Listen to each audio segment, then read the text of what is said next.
Letting go isn't a skill they teach in school. Nobody sits you down in 4th grade and says, "Hey, someday you're going to love people who won't love you back, carry dreams that don't work out, and hold on to ideas that quietly eat away at your peace. Here's how to handle that." Instead, we stumble into it. We white-knuckle our way through heartbreaks, regrets, and the slow death of expectations, pretending we're fine until something cracks, and sometimes that something is us. The truth is, holding on is easier. Familiar pain has a strange comfort to it. It's like wearing an old coat, torn at the seams, smells a bit off, but hey, you know exactly how it fits. Letting go, on the other hand, is walking out the door without it, into the cold, without knowing if you'll be warm again. But underneath all the dramatic metaphors, and I promise to keep them in check, letting go is not a single act. It's a psychological unraveling.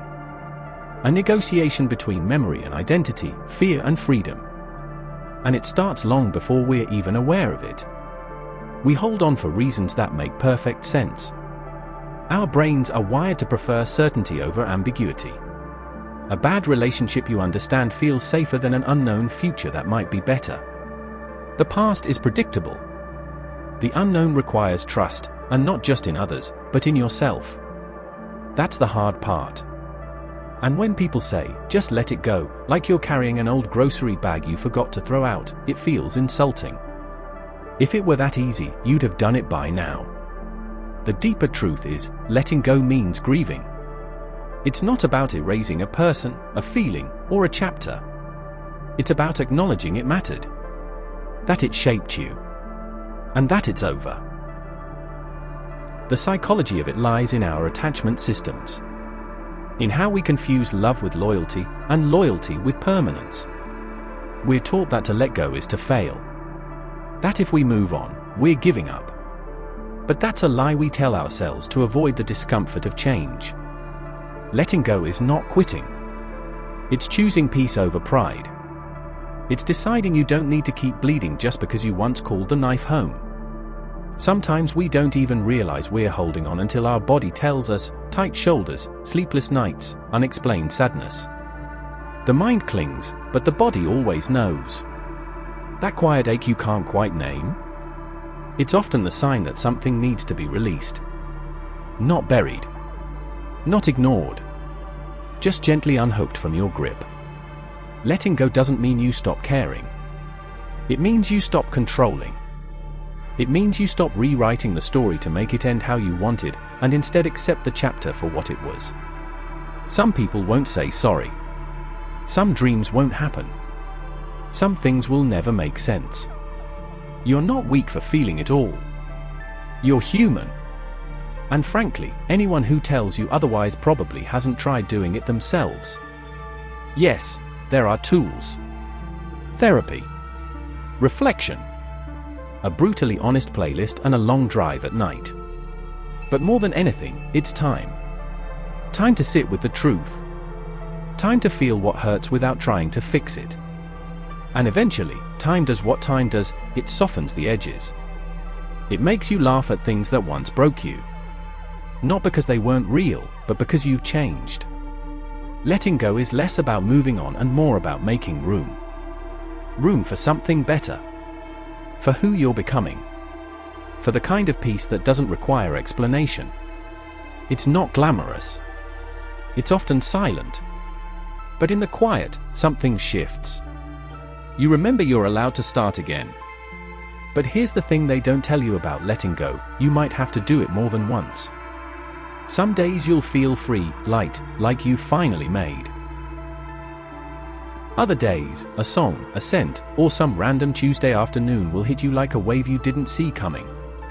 And you'll wonder if you've really let go at all. That's not failure. That's grief doing its job. Healing isn't linear, it loops, pauses, rewinds, then jumps forward when you're not looking. You're not back at square one. You're just passing by an old checkpoint, this time with a bit more wisdom in your pocket. Maybe now you don't cry as long. Maybe now you don't blame yourself quite as much. That's progress, even if it doesn't look impressive on paper. And then there's the fear that if you let go, nothing will come to take its place. that you'll be left with this wide, empty space where something used to live. That's valid. The emptiness is real. But it's also temporary. It's just the soil before the sprout. It doesn't stay bare forever, unless you keep trying to replant the same dying thing. We romanticize holding on like it's an act of strength. We make movies about the ones who never give up. But sometimes strength is in walking away, quietly, with no fanfare, because your soul knows it's time. Sometimes you don't need closure. You just need a good night's sleep, a decent meal, and the decision to stop chasing people or stories that stopped choosing you a long time ago. You don't owe your past a lifelong lease. You don't owe every wound a narrative. Some things hurt, full stop. Some people left, period.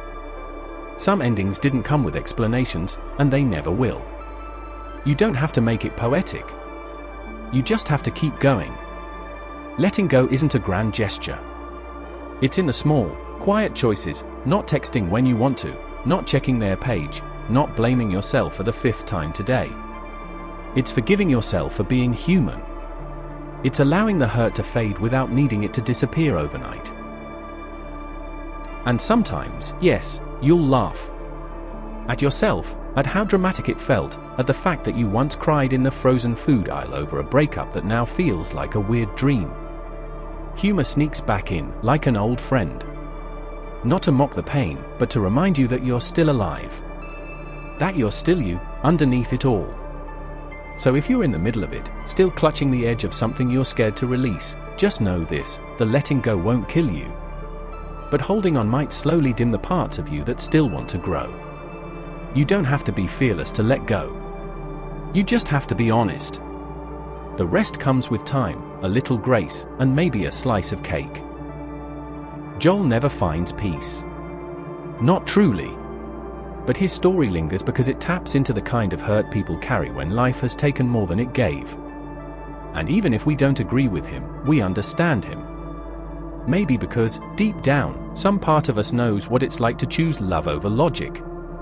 To lie to protect someone.